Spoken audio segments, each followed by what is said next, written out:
off a bye. 49ers coming off Super Bowl rematch loss to the Chiefs, which saw Brock play some of the worst football of his career.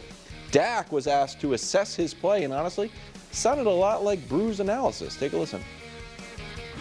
I'd say I've played average, and average isn't good enough right now by any means. I mean, it's never been good enough for me, so I can't say that I've been happy or excited after any of these games. I can just play better for sure, and expect to, preparing to, and it's been a great week of practice, looking to finish it off and go out there and do it. Okay, here's the numbers for Dak's QB counterpart, Brew. So, Dak said he was common. Dak did say he was common. He said he's played average. Well, Brew said average, common, it's the same thing. Yeah. So didn't Dak write down You the need to ask Brew the question, or he's not going to answer. Brew likes the question exactly. Who and I needs didn't- I like to have the question answered.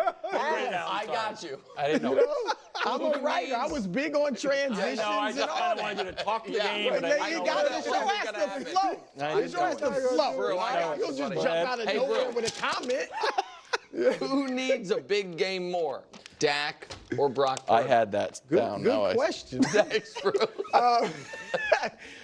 Well, look, and we talked about this yesterday. You want to say Brock because he doesn't have the bag. And every time he plays poorly, especially if he stacks up some poor games, then people are going to start, oh, should they pay him 50, 60 million next year? All right, so there's that. But looking at this game, Dak has to have the bigger game for his team to win. Because, as we said, like, the Cowboys can't stop the run. San Francisco's very good at the run. They should be getting a lot of yards rushing the ball, which will open up what they love to do with Shanahan, the play action pass for Brock. But they can run the game, and if Brock is just efficient, doesn't turn it over, maybe has a touchdown or two, they can win. With Dak, he has to be the reason they win. Like, because they can't run the ball. So everybody knows that Dak's going to have a huge game throwing the football for them to win. Purdy can win with a solid game. Don't make a lot of turnovers, if any, but Dak doesn't have that luxury. So Dak has to have it. Yeah, I'm with you. I think it has to be Dak because for whatever reason, the 49ers can lose this game and no one would feel like it's panic mode for the 49ers. Oh, I disagree. No, it would be Well, panic. it's like, once all their guys get back, then they'll be just fine. I don't tend to believe that, but that's what it feels like. For me, if Dak Prescott goes out there and continues to play average, which he has been, throw turnovers in the red area, which he's been doing this season consistently, they cannot win. They cannot win if Dak Prescott doesn't play well. He is their driving force. Yep. They have no one in the backfield that's being looked at or honored. CeeDee Lamb is their only true offensive weapon that you feel like is a threat. The only way he is a threat is if Dak Prescott can get him the ball. If that's not happening, you have no shot of winning because your defense isn't creating the turnovers that they once have. They're not getting after the quarterback the way they once did. All these things matter. And so if you can't do those things, Dak Prescott better put up a lot of points and better have some big numbers. So I agree with you guys, so I'm going to turn it just to agree. The way the teams are constructed and given the Niners, despite their injuries, they can run the ball. You know what I mean? They're always able to run the ball. And I know Jordan Mason's not Christian McCaffrey and Garindo's not Jordan Mason, but those two guys have done. Jordan's Exactly the second right. leading rusher in the league. Exactly right. I think we all agree that for the Cowboys to score enough points to win this game, Dak has to be awesome. So, like, the Niners can win without Purdy being awesome. The Cowboys can't win in this matchup, given the injuries, without Dak being awesome. So we all agree it's more important Dak has a big game. What I also, though, think is true is if the question were which team needs their quarterback to have a clean game, the answer to that's the Niners. Yes. I think the Niners, if the Niners lose, it will be because Brock Purdy turns the ball over.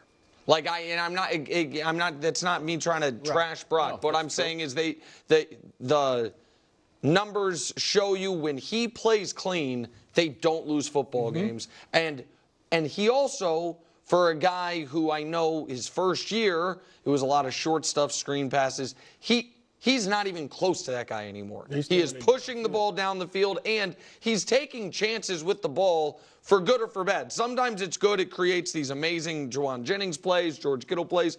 But his turnovers also can come in bunches. So there's 2 of these games this year. He had 1 pick and a lost fumble, but the lost fumble wasn't the tradition. You know what I mean? It was like almost could have been ruled an interception, but the ball came the way it came out. So against the Chiefs, he obviously had 3. So that's the concern for the Niners is Brock Purdy going to have another stretch of turnover-worthy plays, turnover-worthy games like he did around this time last year when he had those 3 really tough games in a row. Okay. Well, it's time now for a segment so hot, my grandmother we bottled the segment, and then I give a little bottle to my grandmother, and she uses it in her garden to kill weeds and her bad mood.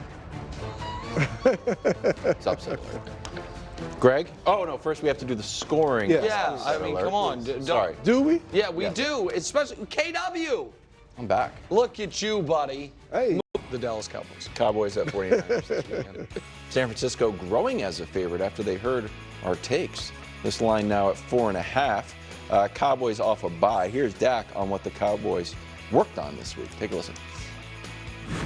For us, particularly on offense, communication and consistency. It's the best 2 ways to sum it up. Being consistent on the outside, the playmakers, us in the passing game, and then just communicating up front. I can just tell you, being out there, it's a lot louder on the line of scrimmage. Guys are more confident. That allows the play to start with a whole better vibe and confident beginning.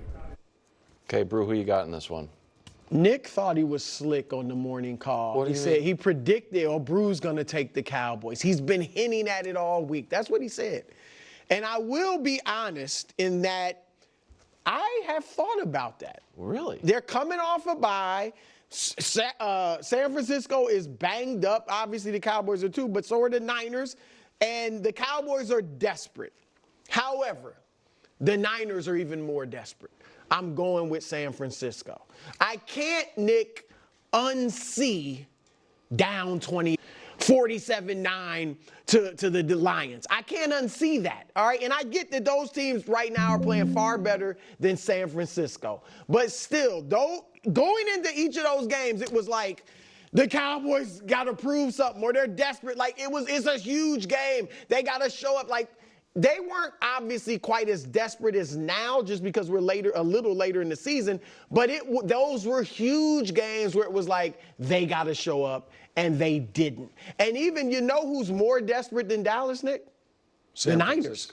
They'll drop to 3-5. We've talked about their schedule all week. It's going to be hellacious. And so they need a win. And then on top of that, strategically, the Cowboys just have trouble stopping the run, particularly against teams that can really run. And San Francisco's a top 10, top 5 run team, and Dallas is a bottom 5 run defense team. So I think Jordan Mason has a big game. They are able to run the ball, and then that opens up the play action for Purdy, and the Niners win. What will probably be a good game, but I think the Niners win. I thought there was a chance Brew would pick the Cowboys, but more what I thought was all week, Brew was really trying to prime the audience. Like, hey, man, the Niners are in so banged up and in such rough shape that, if they lose, you can't blame anyone in these spots. Sometimes the team, like, it really felt like it was pre-excuses for the San Francisco 49ers. Here's what I'll tell you. If Micah plays, I think the Cowboys win, but I don't think Micah's going to play. No, there was a video of him walking okay, I guess. I mean, he hasn't been ruled out. The Cowboys, so Micah's their best player. Their second best player also hasn't practiced this week, but that's because he's at jury duty, and I got to tell you, I don't like it. He's just a kicker. Weirdest story. I understand he's just the kicker. It doesn't, to me, bode well for a lot of things. And I understand do your civic duty. I get that. I understand this is probably a maybe illegal take, but certainly an unpopular one. I feel like that's not great. And I do worry about Nicky Bosa against the Cowboys rookie left tackle if they line him up over there. I know he normally lines up on the other side, but if they move him around. And the other thing is this. I don't know how much applies to the Cowboys in this spot, because they had the bye, but every single team that has played the Lions has lost their next game. The Lions, and that continued last night. When you played the Lions beat you twice really this year. Now the Cowboys had a bye week, so how much is that going to impact it? So all these things say the Niners win the football game. Why? I didn't hear one thing. I believe in Brock Purdy. I didn't hear that from him. You must believe in Brock Purdy. You have Why? to. You picking Why? him to